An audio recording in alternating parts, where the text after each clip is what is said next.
اعوذ باللہ من الشیطان الرجیم بسم اللہ الرحمن الرحیم یا ایہا الذین آمنوا اے ایمان والو اذا نودی للصلاۃ جب پکارا جائے نماز کے لیے من یوم الجمعۃ جمعہ کے دن فاسعوا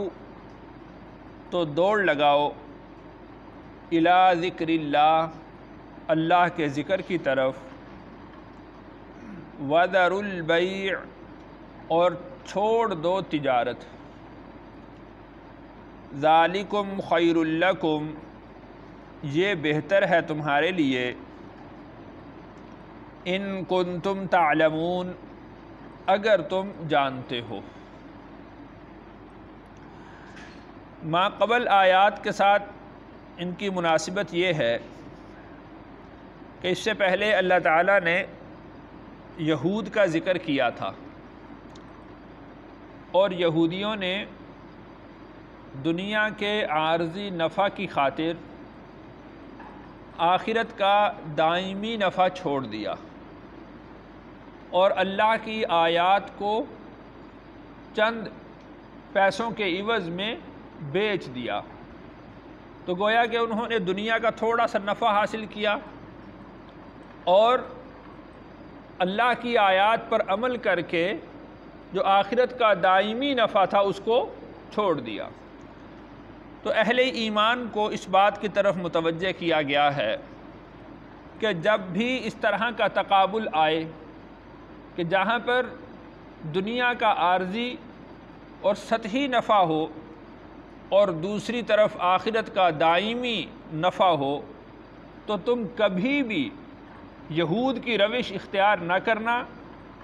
اور عارضی نفع کو کبھی بھی اختیار نہ کرنا، بلکہ ہمیشہ دائمی نفع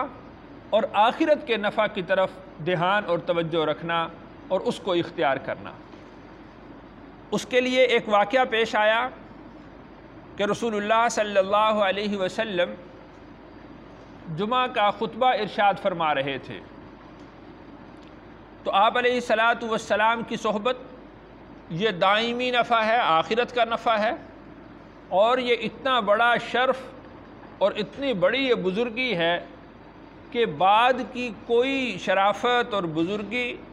وہ رسول اللہ صلی اللہ علیہ وسلم کی صحبت سے بڑھ کر نہیں ہے۔ اور پھر آپ علیہ الصلاۃ والسلام کی مجلس میں بیٹھ کر آپ کے ارشادات کو سننا، آپ کے اقوال کو سننا، آپ کی باتوں کو سننا اور آپ کے اعمال کو دیکھنا، یہ اتنا بڑا نفع ہے کہ اس کے مقابلے کے اندر دنیا کا کوئی نفع بھی کوئی حیثیت نہیں رکھتا۔ تو رسول اللہ صلی اللہ علیہ وسلم جمعہ کا خطبہ ارشاد فرما رہے تھے، اور ان دنوں مدینہ منورہ میں قحط سالی چل رہی تھی، رزق کی تنگی چل رہی تھی، اور عمومی طور پر یوں ہوتا تھا کہ جب کوئی قافلہ تجارت کا آتا تھا تو وہ نقارہ بجایا کرتے تھے، وہ ایک آواز نکالا کرتے تھے جس سے لوگوں کو معلوم ہو جاتا تھا کہ تجارت کا قافلہ آ چکا ہے،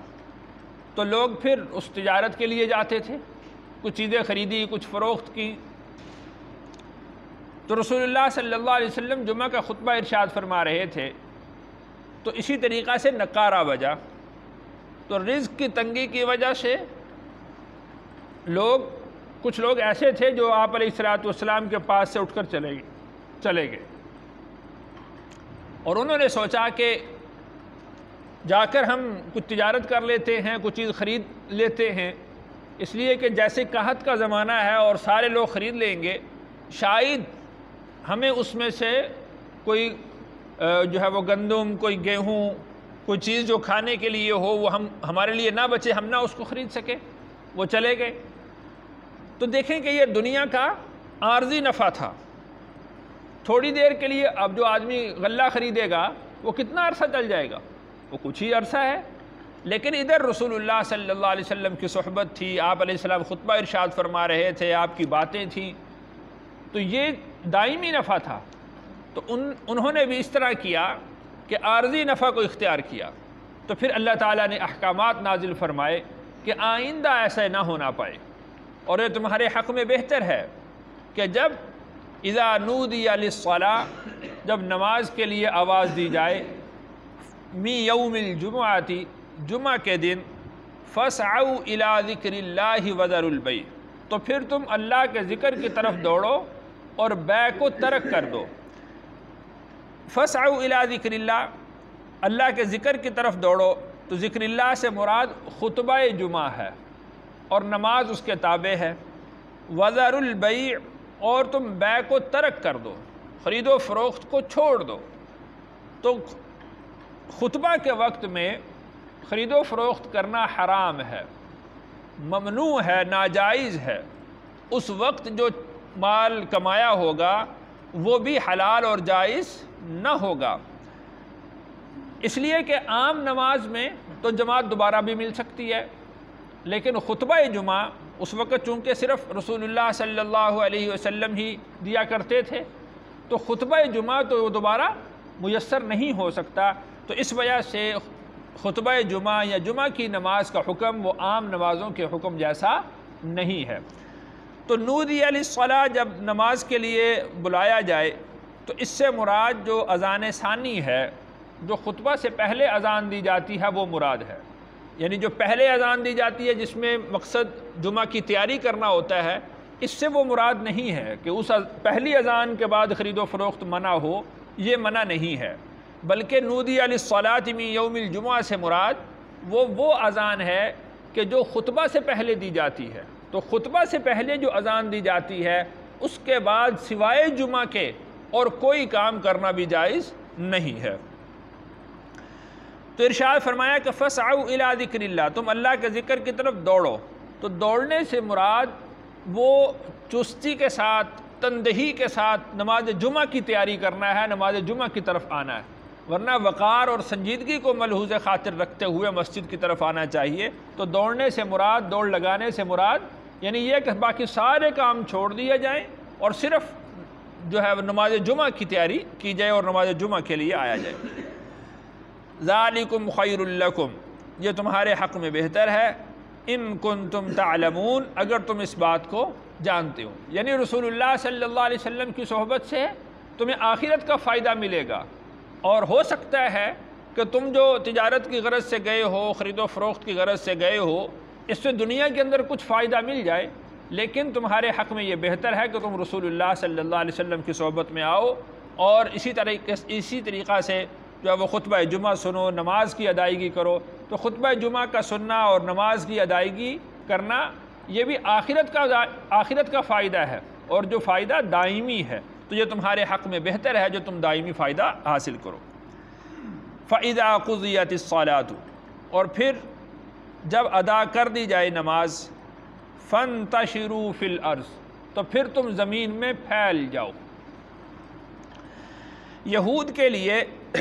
ہفتہ کا دن عبادت کا اور مبارک دن مقرر کیا گیا تھا، تو یہود کے لیے پورے دن میں تجارت کرنا اور خرید و فروخت کرنا منع تھا۔ اہل ایمان کے لیے ایسی کوئی شرط اللہ تعالیٰ نے نہیں رکھی۔ اب دیکھیں کہ اللہ تعالیٰ نے ارشاد فرمایا کہ جب جمعہ کی اذان دے دی جائے تو اس کے بعد تم جمعہ کے لیے آ جاؤ۔ اس کا مطلب یہ ہے کہ جمعہ سے پہلے بھی تجارت کر سکتے ہو، جب جمعہ کی اذان دے دی جائے تو پھر تم جمعہ کی نماز کے لیے آؤ اور جو ہے وہ تم اپنی تجارت کو ترک کر دو۔ تو یہ تھوڑا سا درمیان کا وقفہ ہے کہ جس وقفے میں اذان ہوگی اس وقت اپنی تجارت بند کر دو، دکان بند کر دو، اور تم نماز کے لیے آ جاؤ۔ اور جیسے ہی فَإِذَا قُضِيَتِ الصَّلَاةُ، جیسے نماز ادا کر دی جائے، فَانْتَشِرُوا فِي الْأَرْضِ، پھر زمین میں پھیل جاؤ، وَابْتَغُوا مِنْ فَضْلِ اللَّهِ، اور تم اللہ کے فضل سے تلاش کرو۔ یعنی دوبارہ وہ جو پابندی اللہ کی طرف سے کچھ وقت کے لیے لگائی گئی تھی، وہ پابندی دوبارہ اٹھا لی گئی۔ جمعہ کی نماز پڑھو، اس کے بعد پھر تجارت کے لیے نکل جاؤ۔ ہمارے ایک بزرگ ہیں، وہ فرماتے ہیں کہ ہماری تجارت میں برکت اس لیے نہیں ہے کہ اللہ تعالیٰ نے تو ارشاد فرمایا ہے کہ جمعہ کی جب نماز ہو جائے تو اس کے بعد پھر تم زمین میں پھیل جاؤ اور اللہ کے فضل سے تلاش کرو، اور ہمارے ہاں جمعہ سے پہلے تو دکانیں کھولی جاتی ہیں اور جمعہ کی نماز کے بعد دکانیں بند کر دی جاتی ہیں۔ اگر کوئی شخص یہ چاہتا ہو کہ اس کی تجارت میں فائدہ ہو تو وہ جمعہ کی نماز کے بعد وہ دکان کو کھولے، اپنی تجارت کو شروع کرے، تو انشاءاللہ اس کی تجارت میں فائدہ ہوگا، اس کی تجارت میں برکت ہوگی۔ وَابْتَغُوا مِن فَضْلِ اللَّهِ، اور تم اللہ کے فضل سے تلاش کرو، یعنی تم روزی کماؤ، تجارت کرو، نفع حاصل کرو۔ وَاذْكُرُوا اللَّهَ كَثِيرًا، اور تم اللہ کا ذکر کثرت سے کرو، لَعَلَّكُمْ تُفْلِحُونَ، تاکہ تم فلاح پا جاؤ۔ یعنی ایک تو نماز ہے، اس کو بھی اللہ نے اپنا ذکر قرار دیا، اور نماز کے بعد جب تم تجارت کے اندر لگو تو تب بھی وَاذْكُرُوا اللَّهَ كَثِيرًا، پھر بھی اللہ کا ذکر کثرت سے کرو، یعنی تجارت میں لگ کر اللہ کو بھول مت جاؤ، تجارت میں ایسے مت لگو کہ جو اللہ کی یاد سے تمہیں غافل کر دے۔ تو یہ تربیت کی اللہ تعالیٰ نے صحابہ کرام رضی اللہ عنہم اجمعین کی، کہ تم جب اس طرح معاملات ہوں، تم تجارت کر رہے ہو، پھر اللہ کا نام آ جائے، اللہ کی طرف بلایا جائے، تم تجارت کو بند کر دو، اور پھر جب تم نماز پڑھ چکو تو پھر دوبارہ تجارت کے لیے چلے جاؤ اور اللہ کا ذکر کثرت سے کرتے رہو، لعلکم تفلحون، تاکہ تم کامیاب ہو جاؤ۔ تو اللہ تعالیٰ نے سورۃ نور کے اندر اس کے بعد کی جو کیفیت ہے ان کی وہ بیان فرمائی کہ رجال، کچھ لوگ ایسے ہیں، لا تلہیہم تجارت ولا بیع عن ذکر اللہ، کہ نہیں غفلت میں ڈالتی ان کو تجارت اور نہ ہی خرید و فروخت کرنا اللہ کے ذکر سے۔ تو وہ لوگ خرید و فروخت بھی کرتے ہیں، تجارت بھی کرتے ہیں، لیکن وہ اللہ کا ذکر بھی ساتھ ساتھ جاری رکھتے ہیں، اللہ کو بھولتے نہیں ہیں۔ وَإِقَامِ الصَّلَاةِ وَإِيتَاءِ الزَّكَاةِ، اور وہ نماز کو قائم کرتے ہیں، زکوٰۃ کو ادا کرتے ہیں، یعنی تجارت کرنا ان کو نہ نماز سے غافل کرتا ہے، نہ زکوٰۃ کے ادا کرنے سے غافل کرتا ہے۔ يَخَافُونَ يَوْمًا، اور وہ ڈرتے ہیں ایسے دن سے، تَتَقَلَّبُ فِيهِ الْقُلُوبُ وَالْأَبْصَارُ، کہ جس دن آنکھیں اور دل پھر جائیں گے، یعنی قیامت کے دن سے وہ خوف رکھتے ہیں، اور ہر وقت میں وہ اللہ کی یاد رکھتے ہیں، اللہ کا ذکر کرتے ہیں، نماز کو قائم کرتے ہیں، زکوٰۃ کو ادا کرتے ہیں۔ تو تربیت اللہ نے یہ فرمائی، اور اس کے بعد جو نتیجہ نکلا وہ اللہ تعالیٰ نے سورۃ نور کے اندر بیان فرمایا کہ جب ہم نے ان کو یہ بات بتلا دی کہ تم اللہ کا ذکر کثرت سے کرو، تو پھر وہ جس حالت میں بھی ہوتے ہیں وہ اللہ کا ذکر کرتے رہتے ہیں۔ وَإِذَا رَأَوْا تِجَارَةً، اور جب انہوں نے دیکھا تجارت کو، أَوْ لَهْوًا، یا کھیل تماشے کو، انفضوا الیہا، تو دوڑ پڑے اس کی طرف، وَتَرَكُوكَ قَائِمًا، اور انہوں نے چھوڑ دیا آپ کو کھڑی حالت میں۔ یعنی جب آپ علیہ السلام خطبہ جمعہ ارشاد فرما رہے تھے تو نقارہ بجا تجارت کا، تو انہوں نے یہ سمجھا کہ اب یہ نماز تو آ کے پڑھ لیں گے، تو اب یہ تجارت کے لیے ہم چلے جاتے ہیں، کچھ غلہ اپنے لیے خرید لیتے ہیں، قحط کی وجہ سے شاید ہمیں دوبارہ غلہ نہ ملے،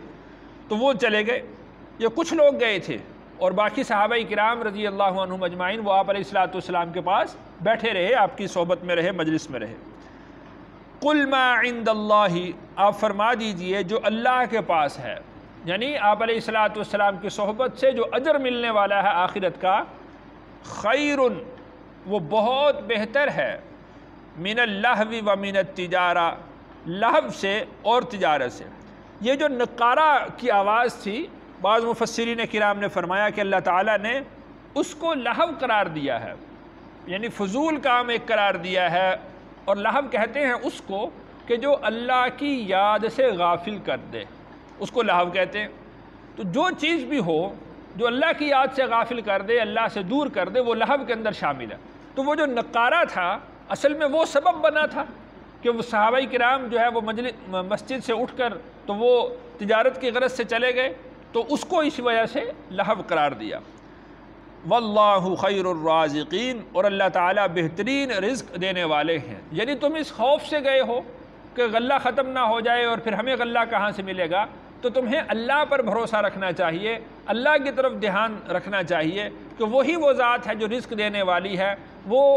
جو ہے وہ مارکیٹ کے اندر وہ جو غلہ ہو تب بھی وہی رزق دے گا، اگر مارکیٹ کے اندر رزق غلہ نہیں ہے تب بھی رزق اسی ذات نے دینا ہے، تم اسی ذات پر بھروسہ رکھو اور جو اس کے احکامات ہیں ان کو بجا لاؤ، ان کو پورا کرو، تو اللہ تعالیٰ بہترین رزق عطا کرنے والے ہیں، رزق کا انتظام اللہ تعالیٰ خود فرما دے گا۔